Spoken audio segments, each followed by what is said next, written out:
예, 다니엘스 계속 공부를 하겠습니다. 하여튼 뭐 다니엘스가 사실 지난 시간에도 말씀을 드렸는데 결코 이제 쉬운 책이 아닙니다. 요한계시록 다음으로 어려운 책이 다니엘서라고 해도 과언이 아닐 정도로 뭐 전반부야 뭐 다니엘의 신앙 이야기니까 사실 우리가 본문만 읽어도 이해가 되는데 이 후반부는 상당히 해석하기가 만만치 않는 그런 본문들로 이제 이루어져 있습니다. 자, 지난 시간에 이제 다니엘서 전체 구조 말씀드릴 때에 다니엘서는 크게 두 부분으로 나눠질 수 있다. 이렇게 이제 말씀을 드렸습니다.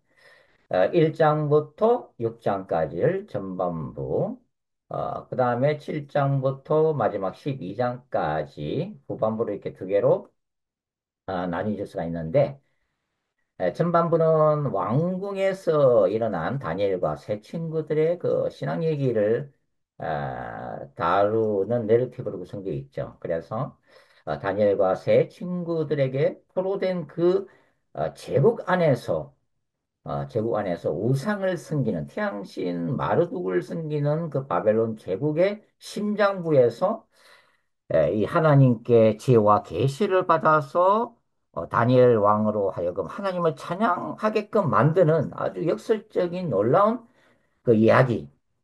그것이 이제 순교자적인 신앙을 하나님 앞에 보일 때에 하나님이 다니엘과 세 친구를 귀하게 사용하셨다는 것을 우리가 알 수가 있는 거죠. 후반부 이제 얘기는 7장부터 12장까지 그 다니엘이 본 환상과 계시를 모아놓은 그런 얘기들로 이렇게 구성이 되어 있습니다. 그래서 크게 전반부와 후반부 두 개의 구조로 나눌 수 있다. 이렇게 말씀을 드렸습니다.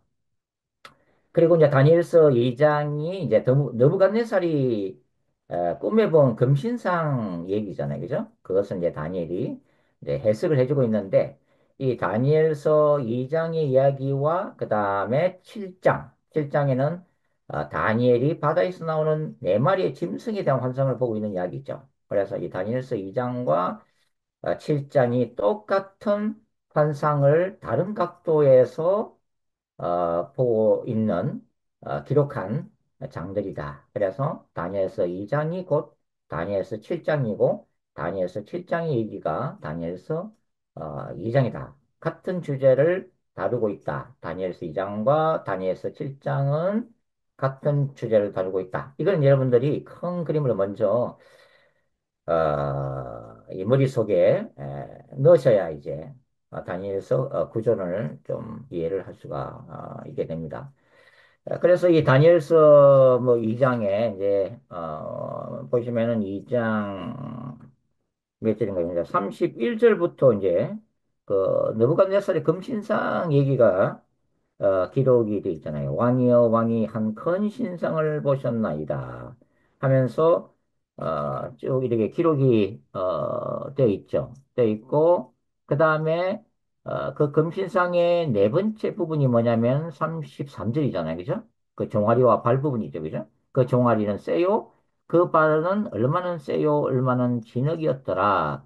34절 또 왕이 보신 즉 손대지 아니한 돌이 나와서 자, 이제 33절까지는 금신상의 네 가지 부분을 이제 기록을 해놓고 있죠. 그 뒤에 뭐 쭉 읽어보시면은 그 금신상에 대한 해석을 또 다니엘이 해주고 있잖아요. 네 개의 제국으로 다니엘이 설명을 해주고 있습니다. 그것을 이제 기록한 다음에 이제 34절 또 왕이 보신즉 손대지 아니한 돌이 나와서 신상의 쇠와 진흙의 발을 쳐서 부서뜨림에 그때의 쇠와 진흙과 녹과 은과 금이 다 부서져 여름 타작마당에 개같이 되어 바람에 불려간 곳이었고 없었고 우상을 친 돌은 대선을 이루어 온 세계에 가득하였나이다. 이러한 네 개 제국의 시대가 지나면 영원한 하나의 나라가 도래하는데 그것이 돌로 수표되는 돌이 그 금신상에 발부터 부수뜨리면서 전체가 무너지게 만들고 대선을 이룬다. 이게 이제 메시아 왕국이죠. 그죠? 메시아 예수의 나라가 도래하는 부분으로 이게 해석이 되어지고 있는 거죠. 그죠? 그리고 이제 여기에 이 얘기가 이제 다니엘서 7장으로 가면은 다니엘서 7장을 한번 보실래요? 다니엘서 7장을 보시면 다니엘서 7장을 보시면 이제 2절부터 새로운 환상이죠. 이게 다니엘서 2장이 저 느부갓네살이 본 금신상 얘기라면 이것을 다른 또 각도에서 하나님이 보여주신 게 뭐냐면 바다에서 나오는 네 마리 짐승으로 다시 보여주신 거죠. 그죠? 2절에 보시면, 7장 2절에 보시면, 다니엘의 진설에 가로되 내가 밤에 환상을 보았는데, 하늘에 네 바람이 큰 바다로, 몰려 불더니 큰 짐승 넷이 바다에서 나왔는데 각각 다르더라. 첫째는 사자와 같은데 하면서, 이 바다에서 나오는 네 마리의 짐승에 대해서 이제 설명을, 하고 있습니다. 그리고 이제 이 다니엘 7장 2절부터 눈을 이렇게 쭉 보세요. 이제 이제 14절까지 14절까지가 이제 우리가 아까 읽었던 그 다니엘 2장 31절부터 35절에 상응하는 부분이죠. 그죠? 그리고 이제 다니엘서 2장에서는 네 개의 제국 후에 메시아 돌나라로 표현되는 메시아 왕국이 이제 나타나고 있다면 여기 다니엘서 7장에는 네 마리의 짐승 다음에 예, 9절부터 내가 보니 왕자가 놓였고 예적부터 항상 계신 이가 좌정하셨는데 바로 성부 하나님이에요. 하나님이 보좌 앉아서 심판하시는 장면이죠. 근데 이 심판의 모습이 10절 불이 강처럼 흘러 그의 앞에서 나오매 그를 섬기는 자는 천천히요 그 앞에서 몹시 선 자는 만만이며 심판을 베푸는데 책들이 놓여 있더라. 이 부분이 다니엘서 2장과 비교하면 돌이 그 발을 쳤잖아요. 그죠? 금신상 발을 갖다가 쳤지 않습니까? 그게 그러면서 금신상이 다 무너지잖아요.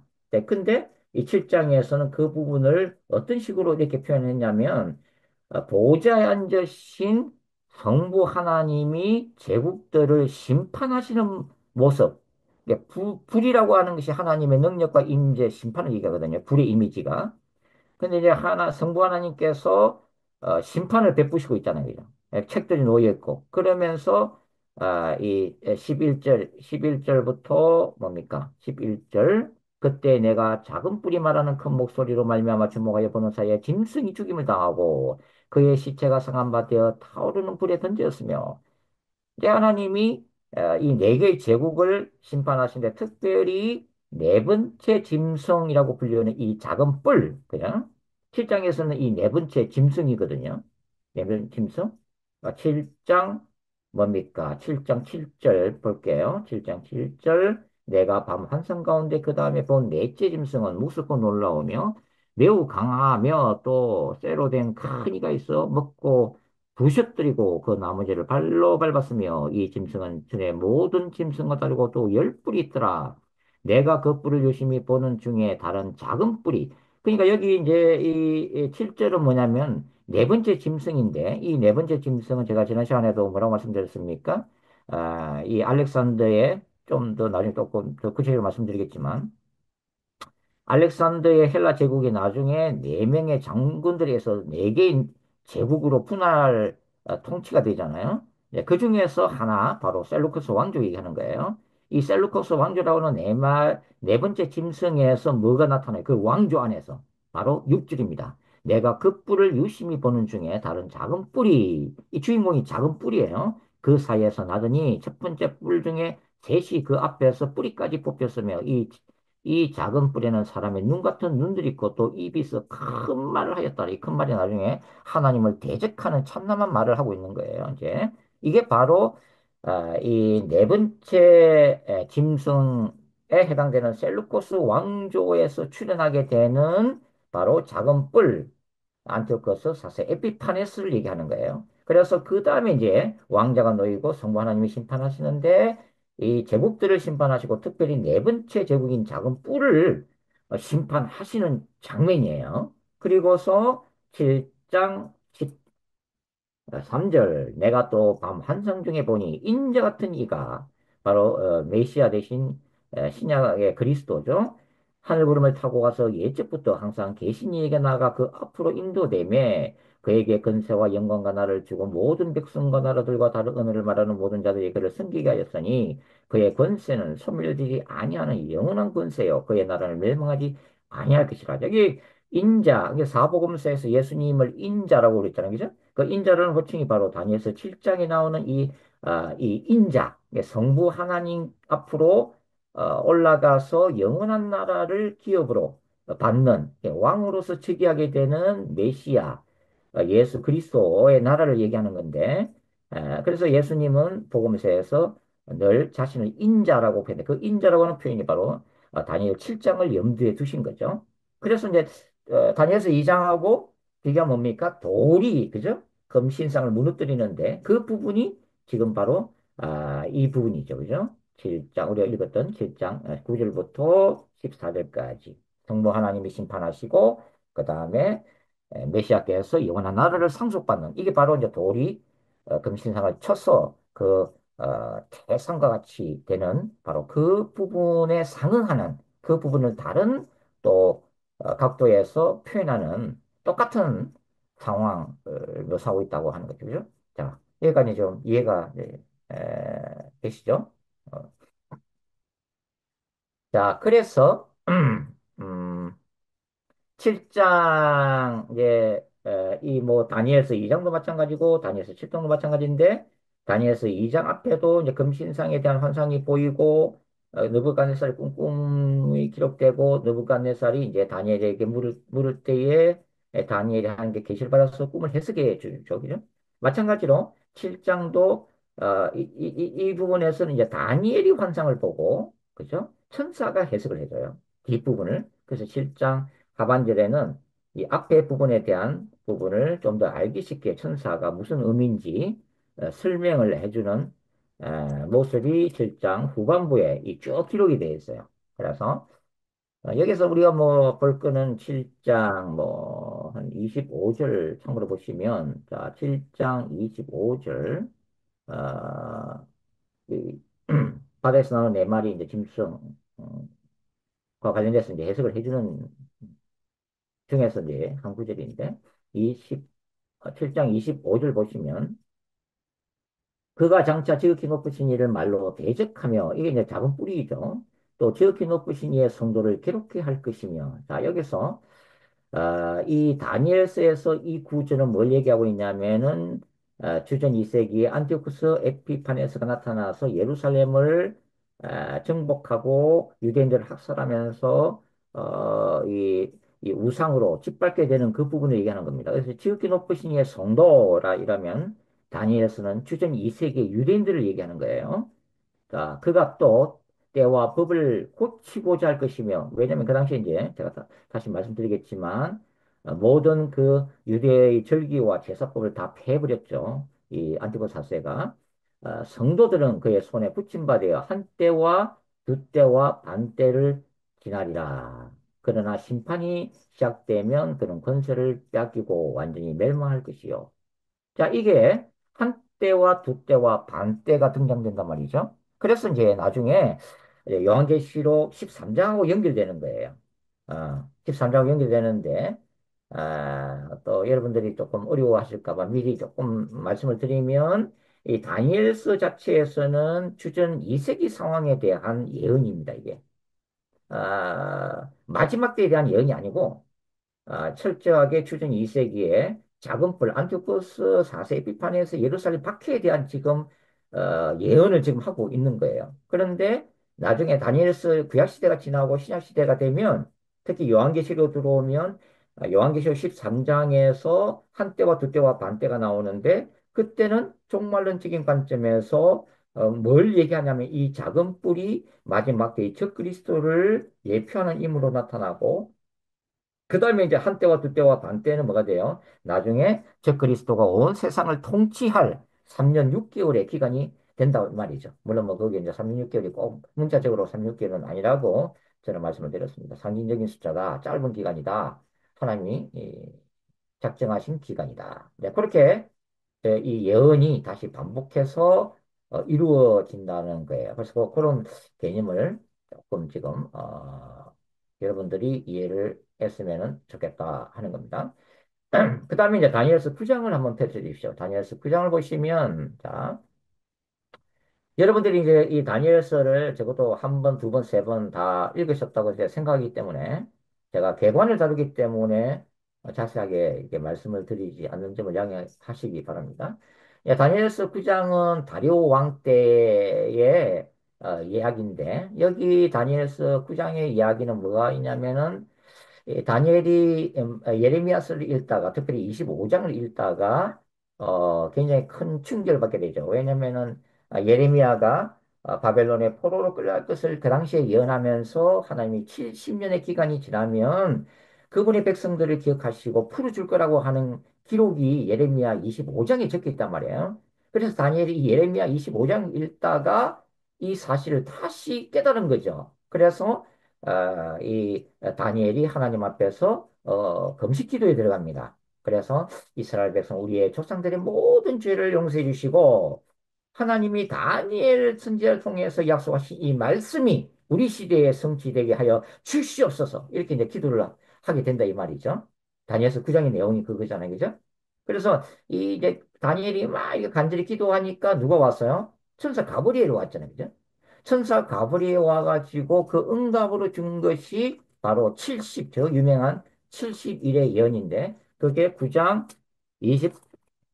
24절부터 기록이 되어 있는 70일에 관한 거예요. 70일은 오늘 못 다루고 다음 주 정도에 제가 이제 다시 세부적으로 71을 다룰 건데 지금은 여러분들이 큰 그림을 이해 하시는 의미에서 제가 지금 말씀을 드린 겁니다. 그래서 이 다니엘서 9장 24절 보시면 내 백성과 내 거룩한 성을 위하여 이런 일에 70일을 기한으로 정하였나니 허물이 그치며 죄가 끝나며 죄악이 용서되며 영원한 의가 드러나며 환상과 예언이 응하며 또 지극히 거룩하니가 기름 부음을 받으리라. 자, 나중에 제가 이 내용에 대해서는 또 다음 시간에 되면은 말씀을 드릴 거예요. 자세하게. 그러므로 너는 깨달아지니라 예루살렘을 중건하라는 영이 날 때부터 기름 부음을 받은 자고 왕이 나기까지 일곱 이래와 예순 두 이래가 지날 것이요 그 곤란한 동안에 성이 중건되어 광장과 거리가 세워질 것이며 예순 두 이래 후에 기름 부음을 받은 자가 끊어져 없어질 것이며 장차 한 왕의 백성이 와서 그 성읍과 성소를 무너뜨리려니와 더 자세하게 말씀을 드리겠습니다만 이제 바로 이 왕이 이제 안티오쿠스 에피파네스 사실을 얘기하는 거예요. 그의 마지막은 홍수에 휩쓸림 같을 것이며 또 끝까지 전쟁이 있으리니 황폐할 것이 작정되었느니라. 27절 그가 장차 많은 사람들과 더불어 한 이래 동안 언약을 굳게 맺고 이게 작은 뿔 안티오코스 에피파네스와 유대인과의 관계를 지금 얘기하는 거예요. 그가 그 일의 절반의 제사와 예물을 금지할 것이며 또 포악하여 가증한 것이 날개를 의지하여 설 것이며 이게 바로 또 제가 구체적으로 역사적인 상황을 말씀드리겠습니다만은 안티오코스 사세 에피파네스가 예루살렘을 정복하고 제우스 신상을 세우고 모든 율법을 폐하는 이 밖의 상황을 지금 얘기하는 거예요. 그래서 그 가증한 것이 나기를 의지하여 쓴다는 것이 뭐냐면 바로 안티오코스가 예루살렘 성전에 제우스 신상을 세운 역사적 사건에 대한 예언이란 말이죠. 또 이미 정한 종말까지 진노가 황폐하는 자에게 쏟아지리라 하였느니라 하니라. 결국은 하나님의 심판이 임해서 이 작은 뿔은 죽임을 당하고 예루살렘은 회복될 거라고 하는 약속이 70일의 예언으로 지금 주어지고 있다. 이 다니엘서 9장의 내용입니다. 자, 그 다음에 다니엘서 10장, 10장으로 보시면 자, 다니엘서 10장은 고레스 3년에 다니엘이 21일 금식기도, 저 유명한 21일 금식기도를 하는데 가브리엘 천사가 다시 찾아오죠. 가브리엘 천사가 찾아와서 어떤 계시를 주냐면 10장 1절입니다. 아사왕 고레스 제3년에 한 일이 사살에 이름한 다니엘에게 나타났는데 그 일이 잠재니 곧 무엇에 관한 것이겠죠? 큰 전쟁에 관한 계시를 받게 됩니다. 큰 전쟁에 관한 것. 그러면 이 큰 전쟁이 뭘까요? 다니엘서에서? 그 구체적인 내용이 바로 다니엘서 11장과 12장에 기록이 되어 있어요. 이 큰 전쟁에 관한 계시가 다니엘서 11장과 12장, 특별히 11장에 집중적으로 기록이 되어 있습니다. 이게 뭐냐면 북방왕과 남방왕들에 대한 전쟁 얘기예요. 이게. 예. 그러니까 페르시아 고레스 왕부터 시작해서 작은 뿔의 출현까지의 역사적인 상황, 또 아주 구체적으로 말씀을 드릴 거예요. 북방왕이라고 하는 셀루코스 역대 왕들과 남방왕, 프톨레미우스 이 이집트 왕조 간의 싸움이에요. 그러니까 팔레스틴을 중간에 놓고 북쪽에 있는 시리아, 셀루코스 역대 왕들과 그다음에 남쪽 이집트 왕조, 프톨레미우스 이 왕조 간에 일어나는 전쟁 상황이 다니엘서 11장이에요. 아주 구체적으로 기록이 되어 있습니다. 그래서 이제 자유주의 신학자들은 야, 이거 이렇게 어떻게 세계사를 갖다가 꿰뚫고 11장에 기록을 해놓을 수 있냐. 그러니까 이거는 이러한 사건들이 일어나고 난 다음에 주전 2세기에 어느 유대인 서기관들이 다니엘의 이름으로 마치 예언된 것처럼 기록해 놓은 거다. 이게 자유주의 신학자들의 견해예요. 그것도 굉장히 다니엘서를 공부하다 보면은 이게 만만치 않는 그런 겁니다. 그러나 우리는 보수적인 입장에서 보기 때문에 뭐로 봐요? 다니엘이 시대가 주전 6세기거든요. 6세기의 다니엘의 환상을 통해서 이렇게 상세하게 기록을 했다라고 우리는 보고 있다고 하는 것입니다. 보수적 입장이에요. 자, 그런데 다니엘서 이 11장의 이 전쟁 이야기, 북방 왕들과 남방 왕들의 이 전쟁 이야기에서 주목할 부분이 뭐냐면 바로 다니엘서 10장 10장 12절부터인데, 자, 12절부터 12절 한번 보세요. 12절 보시면 그가 내게 이르되, 이게 이제 다니엘이 21일 금식 기도했을 때에 가브리엘 천사가 찾아와서 하는 얘기다. 다니엘아 두려워하지 말라. 네가 깨달으라 하여 내 하나님 앞에 스스로 겸비하기로 하기로 결심하던 첫날부터, 21일 금식 기도 들어가는 첫날부터 얘기하는 거죠. 내 말이 응답받아서 뭐 이미 하나님께 간절한 기도가 상달되었다는 것을 얘기하는 거예요. 내가 내 말로 말미암아 왔느니라. 이게 가브리엘이 하나님의 응답을 메시지를 가지고 지금 다니엘을 찾아온 거죠. 13절에 그런데 바사 왕국의 군주가 21일 동안 21일 3주 동안 나를 막았으므로 내가 거기 바사 왕국의 왕들과 함께 머물러 있더니 그가 가장 높은 군주 중 하나님 미카엘이 와서 천사장 미카엘이 와서 나를 도와주므로 이제 내가 마지막 날에 내 백성이 당할 일을 내게 깨닫게 하려고 하노라. 이는 이 환상이 오래 후에 이름이니라. 이렇게 이제 쭉 이제 얘기를 하고 있는데 이게 뭐냐면 굉장히 중요한 부분이에요. 이게 다니엘서에 나타나 있는 슈퍼내추럴 월드뷰, 초자연적인 세계관입니다. 이게 무슨 얘기냐면은 다니엘이 기도를 하는 동안 하늘에서 영적 전쟁이 일어났는데 이 가브리엘이 하나님의 메시지를 가지고 다니엘에게 찾아오는 도중에 방해하는 영적 존재들이 있었다고 하는 거죠. 영적 존재들이. 그것이 바로 이 지금 여기에 기록되어 있는 이 뭡니까? 바사 왕국의 군주. 13절에는 페르시아 제국을 얘기하는 것. 페르시아 제국의 군주가 21일 동안 가불의 천사를 막고 있었다는 거죠. 그 다음에 이 비슷한 표현이 어디 나오냐면은 20절에 나와요. 20절에. 그가 이르되 내가 어찌하여 내게 왔는지 네가 아느냐? 이제 내가 돌아와서 바사 군주와 싸우려니와 페르시아 군주와 싸우겠다는 거예요. 가브리엘 천사가. 그 다음에 내가 나간 후에는 헬라의 군주가 이를 것이다. 헬라의 군주. 알렉산더의 헬라 제국의 군주가 이를 것이다. 자, 그러면 여기 나오는 군주가 뭐냐는 거예요. 군주가. 네? 그 알아야 되죠. 그죠? 야, 이 군주라고 하는 것은 뭐냐면 페르시아 제국이나 헬라 제국의 배후에 존재하는 악한 권세, 또 악한 천사들을, 고위급 천사들을 얘기합니다. 사탄의 장군급 천사들이에요.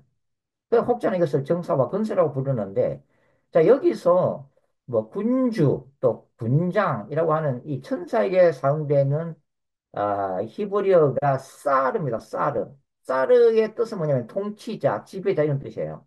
근데 이 사르라고 하는 히브리어는 보통 땅을 다스리고 있는 인간 왕을 나타내는 히브리어가 멜렉이에요, 멜렉. 멜렉인데 그 멜렉하고 다른 히브리어 단어를 사용하고 있다. 사르라고 하는 히브리 단어 사고했다. 그러니까 이 천사들한테 사르라고 하는 군주, 우리 한국말로는 진격성이 군주라고 표현을 했는데, 이 사르라고 하는 단어를 사용하고 있고, 그다음 일반 왕들은, 인간 왕들은 멜레크라고 우리가 흔히 사용하고 있기 때문에 지금, 이 천사와 인간 왕, 천사장급 천사와 인간 왕을 서로 다른 히브리어로 지금 구별시키고 있다는 것을 알 수가 있습니다. 이게 이제 초자연적인 세계관이에요. 결국은 다니엘서 10장에 따르면은 한국가나 제국을 수호하는 천사들이 있다고 하는 거예요. 지금 LA도 뭐 산불 났지만 LA를 지키는 천사도 있어요. 도시를 지키는 천사도 있다. 우리 눈에 안 보일 다르면. 어, 개인에게는 개인을 지키는 천사가 있고, 도시는 도시를 지키는 천사가 있고, 국가는 국가를 지키는 천사가 있는데, 중앙선 빛의 천사들과 사탄의 군대가, 어둠의 군대가 서로 싸우고 있으면서 인간 역사에 개입을 하고 있는 거예요. 개입을. 이게 굉장히 중요한 겁니다. 이게 기독교 세계관이에요. 초자연적 세계관. 제가 몇 번 말씀드린 기억이 나는데, 그게 눈에 보이지 않는 세계가 눈에 보이는 인간 세계에 영향을 미치고, 또 인간 세계에서 일어나는 죄악의 역사가 거꾸로 천사들의 세계에 영향을 미쳐요. 무슨 말 아시겠죠? 하나님이 빛의 천사들을 보내서 악한 천사들과 싸우게 하시는데, 또 반면에 인간들이 세상에서 죄를 짓게 되면은 사탄의 권세는 커지고 빛의 천사들은 힘을 잃는 거예요. 그런데 땅에서 특별히 크리스천들이 중보 기도를 하고 중보 회개할 때는 상대적으로 죄 회개의 역사가 일어나면 이 사탄의 권세가 약해지면서 빛의 권세가 더 강해지고 빛의 천사들이 왕성하게 활동하면서 뭐가 일어나요? 영적 부흥이 일어나는 거예요. 네, 그런 의미가 있다. 네, 굉장히 중요한 거예요. 이거. 초량적인 세계관이. 예? 그래서 여기 이제 보시면 자, 그 11장 1절도 한번 보세요. 11장 1절. 11장 1절. 11장 1절 보시면 내가 또 메대 사람 다리오 원년에 일어나 이거 가브리엘 천사가 하는 얘기예요. 내가 또 메대 사람 다리오 원년에 일어나 그를 도와서 그를 강하게 한 일이 있습니다. 굉장히 재밌는 구절이죠. 천사 가브리엘이 인간 왕을 도와서 강하게 했다. 그러니까 천사 가브리엘이 이때 이 메대 사람 다리오 왕은 바로 이 다니엘 6장이에요. 다니엘서 6장. 그 다니엘서 이제 6장의 얘기가 바로 뭡니까? 이 다니엘이 사자굴 속에 집어 던져지는 그 바로 그 장, 그 얘기가 담겨 있는 장이잖아요. 그죠? 이 다리오 왕과 그다음에 이 다니엘의 이야기가 기록되어 있는 게 다니엘서 6장인데 굉장히 재미있는 지금 구절이에요. 11장 1절 이 말씀이. 자, 그러면은 다니엘서 6장에 보면은 그 다리오 왕이 뭡니까? 저게 메대 왕이라고 그랬잖아요. 그리고 바사가 고레스 왕이죠. 그래서 이 다리오 왕과 고레스 왕이 연합군을 형성해서 바벨론 제국을 무너뜨리고 그다음에 고레스 왕은 이 다리오 왕에게 이 제국을 통치하도록 양보를 하고 본인은 정복 전쟁을 다니는 거예요. 그러다가 지난 시간에 말씀드렸잖아요. 한 2년 동안 이 다리오 왕이 다스리다가 죽게 돼요. 그때 이제 고레스가 전체 제국을 본격적으로 다스리면서 고레스의 페르시아 제국이 본격적으로 이제 시작되는 거예요. 예. 근데 여기 보면 이제 다니엘 10장 보면은 다리오 왕이 다니엘을 굉장히 총애를 하잖아요. 그죠? 그런데 이 포로 출신인 다니엘이 이 뭡니까? 이 다리오 왕 밑에 이게 강력한 권력을 잡았던 세 명의 통치자들이 있었잖아요. 그 중에 한 명이 다니엘이란 말이에요. 근데 다니엘이 포로로 끌려온 주제에 뭡니까? 급성장하잖아요. 출세, 엄청나게 확 출세를 하잖아요. 이 다니엘이. 그래서 이 다니엘에게는 정적들이 굉장히 많아지는 거예요. 그 제국 안에서. 시기와 질투하면서 결국은 이 다니엘을 이 다니엘을 제거하기 위해서 이게 치열한 정치 권력 투쟁이 일어난 거예요. 이 제국 안에서. 그래서 이 다니엘의 정적들이 이 다니엘을 갖다가 참수를 하잖아요. 왕에게. 그래가지고 그래가지고 다니엘에 대한 특검법이 통과가 돼요.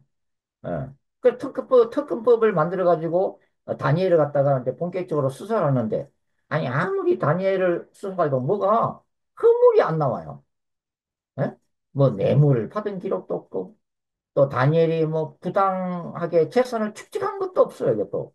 뭐 주가를 조작한 것도 없고 뭐 친인척을 뭐 이렇게 해가지고 그 관직에 앉힌 이 친인척 비리도 없고 그것도 없는 거예요. 이게 뭐가 법적으로. 어. 그래서 이 다니엘의 정적들이 고민하다가 찾아낸 게 뭐냐면 바로 다니엘의 순수한 신앙을 이용하자는 거예요. 나는 뭐 허물이 없으니까 정치적으로 뭐 틀어도 법적으로 아무 하자가 없으니까 너무 깨끗하고 정직하게 하면서 정치를 한 사람이에요. 다니엘은. 예? 참 이런 지도자가 한국 땅에 이제 나오기를 우리가 기도를 해야겠죠. 그죠? 자, 그때 이제 이 정적들이 생각이 나는 거면은 다니엘이 굉장한 이 야훼 신앙을 가졌다는 것을 알고 있었기 때문에 그들이 생각해낸 게 뭐냐면 30일 종교 금지 특별 법안을 통과시킵니다. 국회에서. 그러니까 앞으로 30일 동안 어, 이 왕에게만 뭘 요청해야지 자기들이 믿는 신한테 기도한다거나 종교 활동한다거나 교회를 나간다거나 그러면은 뭐 그냥 뭡니까 사저굴 속에 던져 넣겠다는 거예요. 아주 악법인데 하여튼간에 이 특별법 이게 종교 탄압을 위한 이 아주 악한 특별법이 통과가 돼요. 이게. 그런데 이 다니엘이 그걸 알면서도 이게 하루에 3번씩 동쪽 예루살렘으로 향하는 문을 열어놓고 기도를 한 거예요. 그래서 결국은 사자굴 속에 던져지는데, 자, 여기에 이런 것들이 다니엘서 6장에 기록되어 있는데, 이 11장 1절에 가브리엘이 했던 역할이 있다는 거예요. 천사 가브리엘이. 다리오 원년에 뭐라 되어 있어요? 다시 한번 읽어볼게요. 11장 1절. 내가 또 메대 사람 다리오 원년에 일어나 그를 도와서, 다리오 왕을 도와서 강하게 한 일이 있었다. 참 재밌는 얘기예요. 다리오 왕의 마음과 다리오 왕의 이 다니엘을 향한 그 어떤 저기 총애와 믿음의 역사 뒤에 뭐가 있었다? 아, 가브리엘 천사가 있었다는 거예요. 가브리엘 천사가 왕성하게 활동하면서 다니엘을 보호를 해줬다는 거예요. 다리오 왕을 통해서. 예.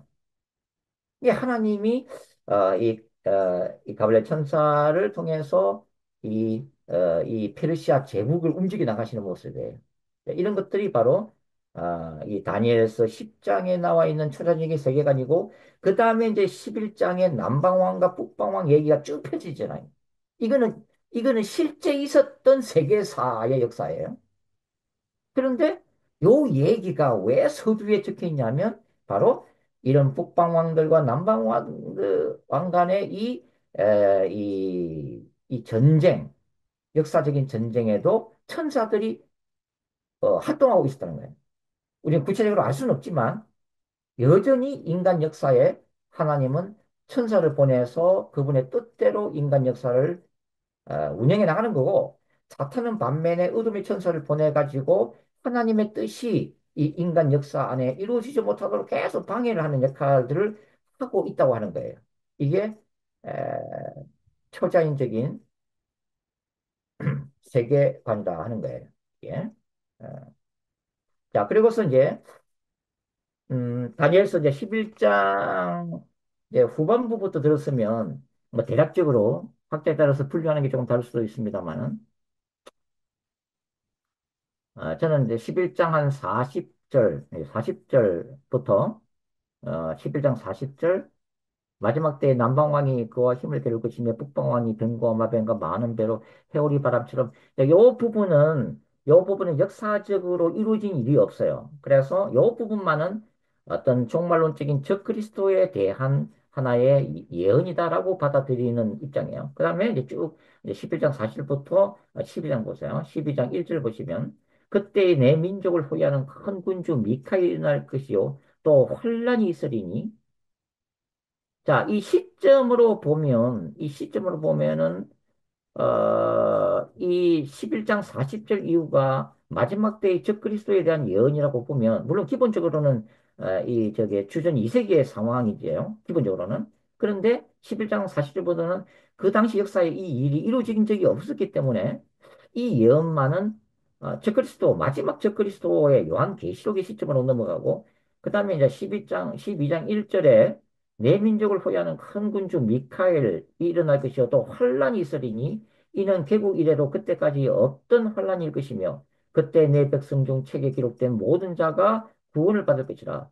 땅의 티끌 가운데서 자는 자 중에 많은 사람이 깨어나 영생을 받는 자도 있겠고 수치를 당하여서 영원히 부끄러움을 당할 자가 있을 것이다. 이거는 굉장히 종말론적인 선택이에요. 그러니까 마지막 때에 미카엘 천사장이 일어날 것이고 대환란이 있을 것이고 그때에 많은 사람들이 부활할 거라고 하는 부활 사상까지 지금 12장에서 보이기 때문에 이 부분은 11장 40절부터 12장 12장 3절까지는 이 부분은 다니엘의 예언 속에서 주전 2세기의 상황보다는 이거는 진짜 인간 역사의 마지막에 이루어질 예언으로 보는 것이 좋겠다 하는 것이 또 제 생각입니다. 예. 자, 그래서 다니엘서 9장에 나오는 71회, 다니엘서 9장에 나오는 24절로 기록되어 있던 우리가 읽었던 71회와 그 다음에 이 다니엘서 11장에 기록되어 있는 큰 전쟁은 사실 같은 기간을 보여주고 있다. 거의 같은 기간이에요. 같은 기간을 보여주고 있는데 기간 안에 그러니까 쉽게 얘기하면은 다니엘의 시대인 주전 6세기부터 작은 뿔이 등장하는 주전 2세기 상황까지 이 한 400년에 걸친 예언이다. 다니엘서 9장의 71회나 그 다음에 다니엘서 11장을 중심으로 기록되어 있는 이 큰 전쟁에 대한 환상은 이거는 거의 같은 내용인데 어찌 보면 그 기간이 이 주전 6세기부터 주전 2세기까지의 상황이라는 거죠. 그럼 이 기간 안에 일어났던 일이 뭡니까? 느부갓네살이 전성기를 누렸던 바벨론 제국이 멸망하고 그 다음에 고레스의 페르시아 제국이 들어서고 그 다음에 고레스가 칙령을 발표해서 유대인들을 다 바벨론 포로로부터 다 풀어주고 그 다음에 페르시아의 뭐 아닥사스다 왕이라든지 이런 왕들이 유대인들을 도와서 예루살렘 성전을 짓게 도와주고 또 느헤미야를 도와줘가지고 이 성벽을 재건하게 하고 이런 기간들이 쭉 지나면서 네 개의 제국이 이제 흘러가는 거죠. 바벨론 제국, 페르시아 제국, 그다음에 헬라 제국, 그다음에 이 헬라 제국이 이제 분열되면서 셀루커스 왕조가 등장하고 거기서 작은 뿔이 출현하면서 예루살렘을 박해하면서 그 심판까지 요 부분에 대한 예언이 다니엘서의 예언이에요. 다니엘서의 예언.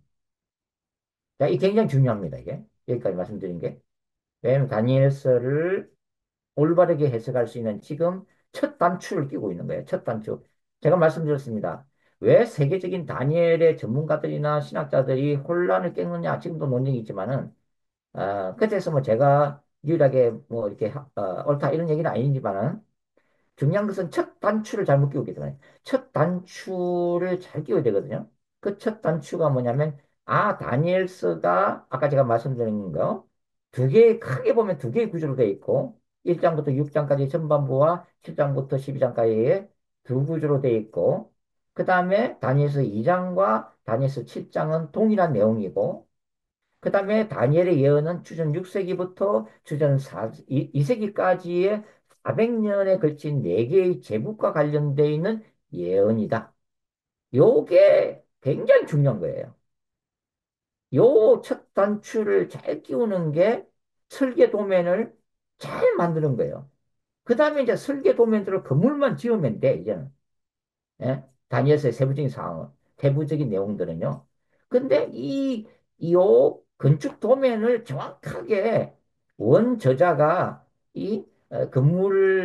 건물을, 이 뭡니까? 오다한 오나의 의도를 잘 살려가면서 설계도면을 잘 작성을 해야 건물을 잘 지을 거 아니에요. 예? 이 첫 단추가 굉장히 중요하다 하는 것입니다. 자, 그러고서 이제, 음, 이 후반부에서는, 다니엘서 7장부터 12장까지의 후반부에서는 이 작은 뿔이 주인공이에요. 그래서 이 작은 뿔에 관한 내용들이 굉장히 집중적으로 계속 반복해서 나와요. 이 작은 뿔이 어떤 인물인가를 비슷하면서도 조금씩 다르게 반복적으로 기록하고 있는데, 이제 그런 것들을 조금 어려운 말로 병행본문이라고, 병행본문. 내용이 똑같은 것들이 한 10개, 제가 이게 조사를 해보니까, 연구를 해보니까 한 10개 이상의 이 작은 뿔에 대한 병행본문들이 등장이 돼요. 예.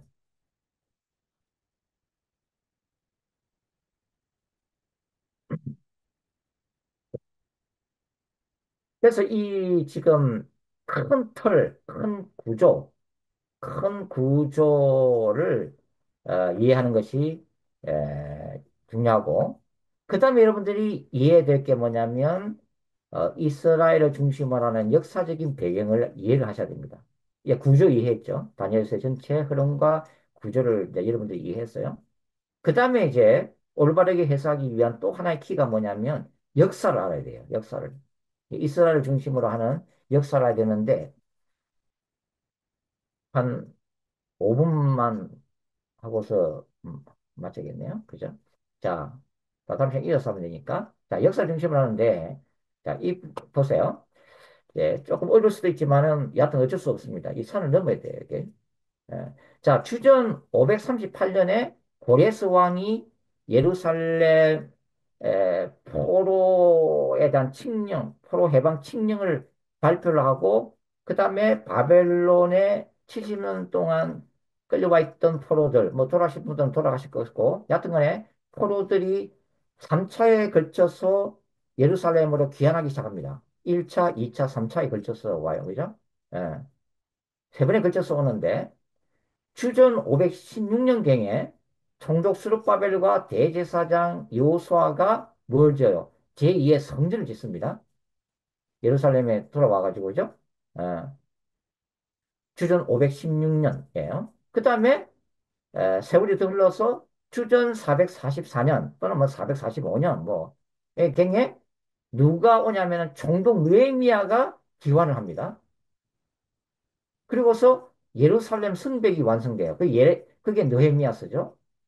예, 성전 먼저 짓고 그다음에 뒤에 총독 느헤미야가 와가지고 성벽을 다 짓는 거예요. 그리고서 자 바벨론 제국을 멸망시킨 게 페르시아 제국이죠. 그다음에 페르시아 제국 이후에 나타난 제국이 뭐예요? 알렉산더의 헬라 제국이죠. 알렉산더 헬라 제국. 예. 이 알렉산더 헬라 제국이고 이 알렉산더의 헬라 제국은 이 알렉산더가 31세로 요절하죠. 짧은 기간은 거의 한 10년, 11년에 걸쳐서 마치 날개 달린 표범처럼, 다니엘이 봤던 환상 중에 보면은 날개 달린 표범이 나오죠. 이게 알렉산더거든요. 엄청나게 빠른 속도로 10년, 거의 10년 동안의 인도 근역까지 다 정복을 하게 되는 강력한 제국을 세워요. 그죠? 그 헬라 제국이죠. 근데 31세에 알렉산더가 병사고 만단 말이죠. 질병으로 죽어버려요. 그러니까 이 알렉산더가 죽고 난 다음에 이제 내분이 일어나기 시작하죠. 결국은 이제 네 개의 왕국으로 나뉘어집니다. 그게 이제 북부 시리아와 메소포타미아 지역을 다스렸던 셀루커스 왕조. 두 번째는 애국과 팔레스틴, 이 남부 시리아를 다스렸던 프톨레미 왕조, 이 이집트를 지배하는 왕조예요. 그 다음에 소아시아 지역을 다스렸던 리시마쿠스 왕조, 그리고 마케도니아 그리스 지역을 다스렸던 카산드 왕조, 이 네 명의 장군들이 통치하는 네 개의 제국으로 분할되죠. 거대한 알렉산더의 헬라 제국이.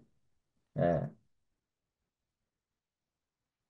그리고 다니엘서 11장이 바로 뭡니까? 이 네 개의 제국 중에서 바로 이 셀루커스 왕조와 남방에 있는 이 이집트 왕조, 프톨레미 왕조 간의 전쟁을 기록한 거예요. 큰 전쟁이. 다니엘서 11장이. 그 네 개의 제국 중에서 특별히 아, 이 북방왕이라고 불리우는 셀루코스 왕조와 그 다음에 남방왕이라고 불리우는 이집트 프톨레미 왕조의 역대 왕들끼리의 싸움이에요. 팔레스틴을 놓고서 패권 다툼을 하는 거죠. 그게 다니엘서 11장 얘기라고 하는 거예요. 그죠? 어, 그래서 어, 그래서 오늘 강의에 이제 결론적으로 말씀을 드리면 자, 다니엘서 2장에 나오는 느부갓네살이 봤던 금신상인 금신상은 다섯 개의 부분으로 되는 게 아니고 네 개의 부분으로 되어 있다고 봐야 돼요. 그 네 번째가 뭡니까? 쇠로 된 종아리와 그 다음에 쇠와 진흙이 섞인 발이잖아요. 이게 바로 작은 뿔의 나라예요. 셀루커스 왕조. 넓게 보면 셀루커스 왕조. 작게 보면은 작은 뿔이 다스렸던 나라. 작은 뿔의 나라. 시리아예요. 이게. 그 네 번째 제국을 얘기하고 있다. 마찬가지로 다니엘서 7장 바다에서 나온 네 마리 짐승 중에서 네 번째 짐승이 바로 마지막이 작은 뿔이 다스리는 나라 똑같은 거예요. 이게. 그리고 다니엘서 11장에 나오는 북방왕과 남방왕의 이 싸움에서 이 11장이 포커스를 두고 있는 넓게 보면은 7장부터 12장에는 작은 뿔에 대한 관심이에요. 작은 뿔이 어떤 인물인지. 그리고 11장에서는 바로 남방왕과 북방왕의 그 싸움에서 뭘 보여주고자 이 치열한 이 싸움을 기록하고 있냐면은 바로 작은 뿔이 나타날 거라고 하는 작은 뿔이 나타나서 예루살렘을 박해하게 될 거라고 하는 주전 2세기에 그것을 보여주기 위해서 아주 장황하게 구체적으로 고레스 왕 때부터 시작해서 쭉 역사를 간단하게 언급한 다음에 이 북방왕과 남방왕의 그 지루하도록 긴 전쟁을 아주 디테일하게 설명을 해주면서 작은 뿔의 존재를 부각시키고 있는 거예요. 그래서 주전 6세기부터 주전 2세기까지의 예언만을 다루고 있는 것이 다니엘서다. 가장 중요한 메시지입니다. 다니엘서는 처음부터 예수님은 얘기하지 않아요. 처음부터 마지막 적그리스도 얘기를 하지 않아요. 다니엘서는 그 당시에 죽어진 사람들에게는 주전 6세기부터 주전 2세기까지의 예언만을 다루고 있다고 하는 거예요. 요걸 이해를 하셔야 돼요. 요걸. 그러니까 신약 성경을 잊어버려야 돼요. 다니엘서를 연구하려면 먼저 철저하게 구약 시대의 관점에서 다니엘서를 먼저 이해를 해야 돼요. 그런 다음에 나중에 신약 성경을 그 다음에 마태복음이나 요한계시록을 해석하면서 다니엘서의 이 예언이 다시 어떻게 마지막 때에 부활이 되는가를 이제 알아야 돼요. 이렇게 순서가 돼야 되고 처음부터 다니엘서에다가 신약적인 관점을 집어넣어서 해석하면 첫 단추를 잘못 끼는 거예요. 그러면 나중에 뒤죽박죽이 되는 거예요. 뒤죽박죽이. 자, 오늘 여기까지 말씀을 드리도록 하겠습니다. 자, 수고하셨습니다. 여기까지 말씀을 드렸습니다.